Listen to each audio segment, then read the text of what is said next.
Don't fancy Pigeon House Lane. I was going to go along. No, I'm joking. Oh, no. That's well. I used to drive a lot. I used to drive a lot down there in my boy racer days. It's fucking hectic. You take it fast. Yeah, and you've got that Ford at the bottom, which can be. I reckon that'll be quite high. Whoa.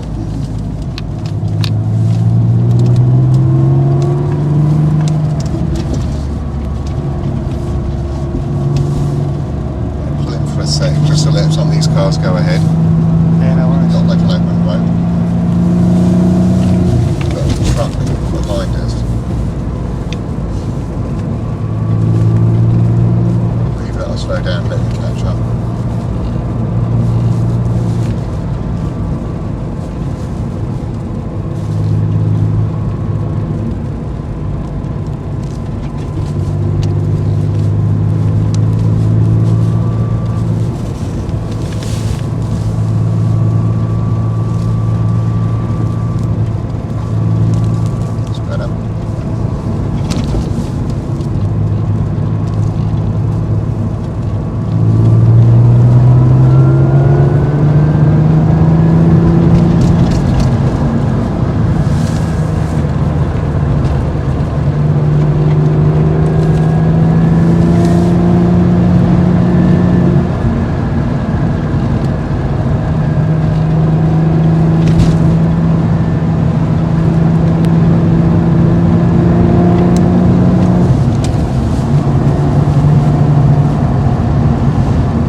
So hi, this is Chris Jupp from Fat Finger Films in the driver's seat.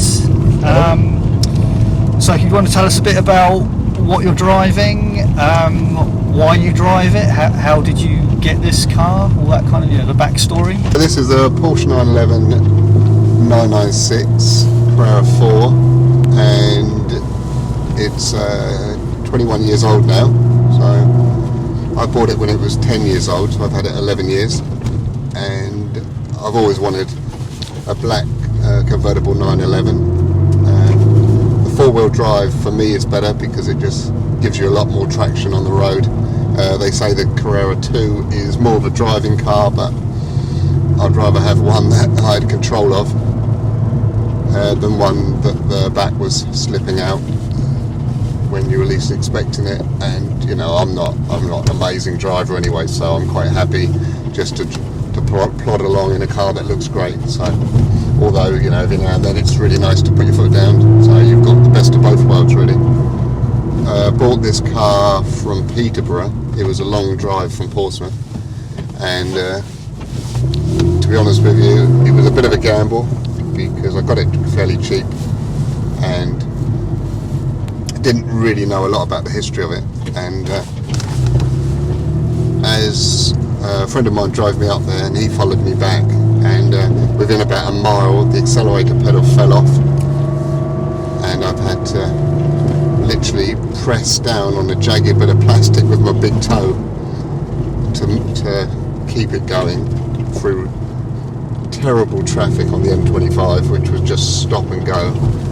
And by the time I got home, my toe was absolutely cut through to the bone. So it was a memorable journey. Do you know much about the tech spec of the car, like BHP, all that kind of stuff? Yeah, it's 300 BHP. It's I think it's a 3.4 litre engine. Top speed's supposed to be 175 miles an hour, but I've never reached it. I've had some fun in the car, should we say? But well, I mean, just good acceleration counts for a lot. Even if you're accelerating up to 40, it's exactly, you feel good, can't it? Yeah, and it is really a torquey car. And when you think it's 21 years old, it's still a great car, and it still looks good. I would say a lot of people have got conflicting reviews and ideas about the 996 because it's the first of the water-cooled, but I absolutely love it. I think the interior is a massive improvement from the 993 air-cooled, which once more is a matter of opinion. I'm sure some people absolutely love the 993 interior, but for me it's just really a step up from that, because I've always had Beetles, and for me the 993 always reminded me of the Beetle interior, whereas this is definitely a step up from what kind of, say, the either weekly or monthly or even annual sort of running costs, just in fuel and stuff? I mean, it's your weekend car, and it's not like your everyday, is it? I think the answer to that question, honestly, is if you're going to buy a 911, don't even think about what the running costs are going to be, because they're going to be expensive, and that's why I think a few people have said to me, what do you get to the gallon? And I haven't got a clue, because if that's what you're worried about, don't buy a Porsche 911, buy an electric car or something like a Micra. But because you have to, I think you have to sort of write that into the cost, that when you buy the car, it's not going to be cheap if you want bits for it. If you know someone who works at Porsche, or if you've got a good mechanic, because when they get to this age, you don't have to go to Porsche main dealer for your service. You can go to a specialist, and so that brings the cost down. And to be honest with you, this car's been really, although I took the gamble and the accelerator pedal fell off and the window mechanism wasn't working, once I'd fixed those things, which were quite minor, it's been an amazing car. Touch wood, it's been absolutely brilliant. And I've had it 11 years, and in that time I don't think it's cost me a great deal, a few grand.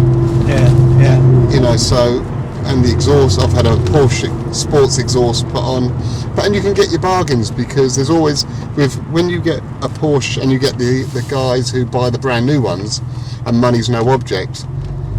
You know, they're always upgrading, and like the Porsche exhaust I got cost me next to nothing, and my brother-in-law fitted it, so that was free. So yeah.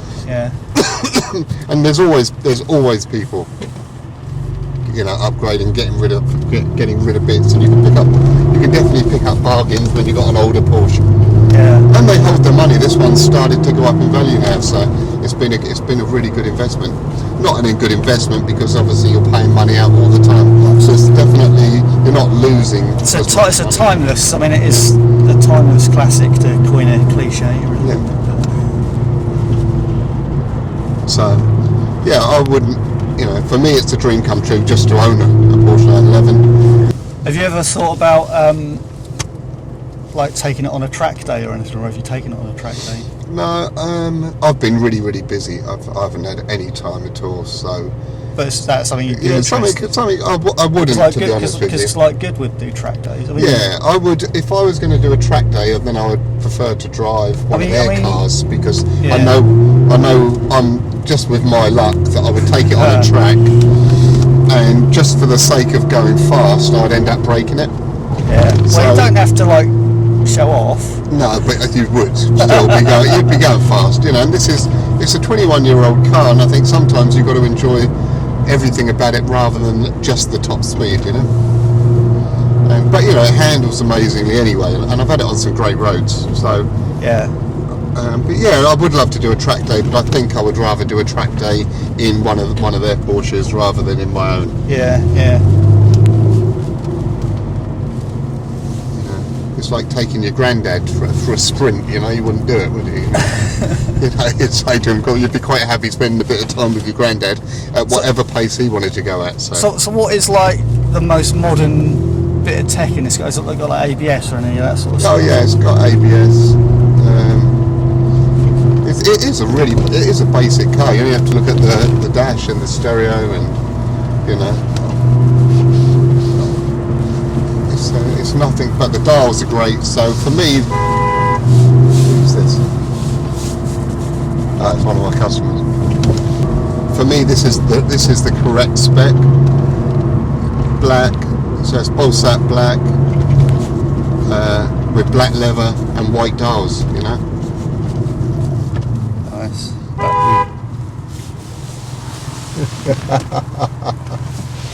Who's that then? Don't know. Someone who knows me.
bonnet. Yeah, go on.